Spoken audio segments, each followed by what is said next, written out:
I think what prompted me to write this play is this sense of disconnect, which is what the title is.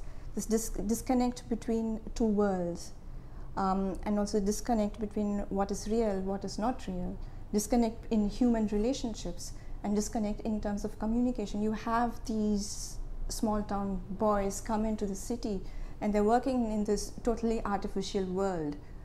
On the face of it, when they're on calls, they have this most fantastic rapport with people they've never met. On the other hand, when it comes to human relationships, you find them as awkward as small town boys tend to be. It's quite amazing. They just become totally different characters when they're online, and then when they have to remove the masks, it's what do they do with what do they say next? How do I behave? I don't know if it's right or wrong in this whole performance aspect to a call center, but it exists, because the moment they go on phone, they make a call, they become someone else. And it's also fascinating how there's a call center agent I spoke to, and he had perfected the art of accents. So he could demonstrate what was Texan, what was Bostonian, what was New York, just like that. And he spoke to me in an American accent, and when it comes to Indian, he was kind of, he just didn't get it. I live in Chennai, southeast coast of India. It's a small city packed with a lot of people. Small in the terms of territorial size, but it's just teeming with people. Wherever you walk, if you're going into a young haunt, like say a cafe, and you hear all these young American voices, and you're taken aback. Are they working in a call center, or are they newly returned from America? And that's a question I don't know, I can't answer. So I think probably that was the starting point, to explore this new language that's creeping into the city, and that's the American twang. As you see, India is simultaneously living in 3 centuries, and it's really interesting to see how all those centuries play out in the present moment.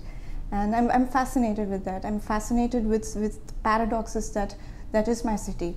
On the one hand, you have people dating each other. On the other hand, you have schools where the boys sit in one side and the girls sit in one side. Our buses are divided like that, vertically. The men sit on one side, the women sit on the other side. And this is the globalized world. So it's really fascinating to see how all this plays. It's a beautiful drama that's happening in real life. The thing about this kind of change is in terms of courtship, you have a section that goes the traditional way, arranged marriages.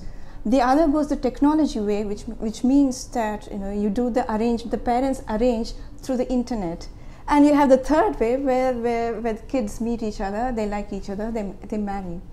And what I also see in a city like Bombay rather than in Chennai, you have couples preferring to live in. That's not so common in Chennai, at least not to my knowledge. But it's fascinating to see how all these things are happening, existing in the same space. That's a whole the wonderful paradox of India. Anu had been working with the Royal Court for a number of years, and we'd met very briefly when she'd come over for an Indian week at the Royal Court, but we weren't working together, so I didn't know her. And then basically Elise gave me her script of Free Outgoing and said, we're doing a production and we'd like you to direct it. The first time we met Anupama was when she came to our International Residency at the Royal Court in 2000. 9 years ago.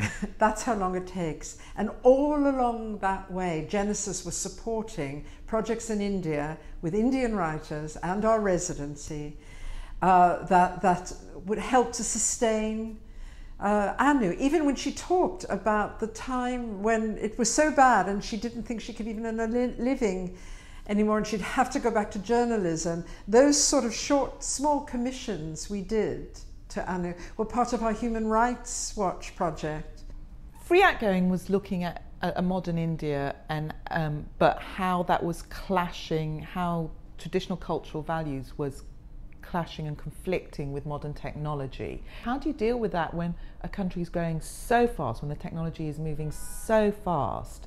Does it enhance the cultural identity, or is it in conflict with the cultural identity? Here we're going somewhere completely different. So we're set in a business world, in a commercial sector, in a westernized aspirational world, but it's still in a way looking at similar themes of where India is now, looking at what is happening when you've got a culture and a world and this immense changes of identity happening because of this incredible growth in economy and technology.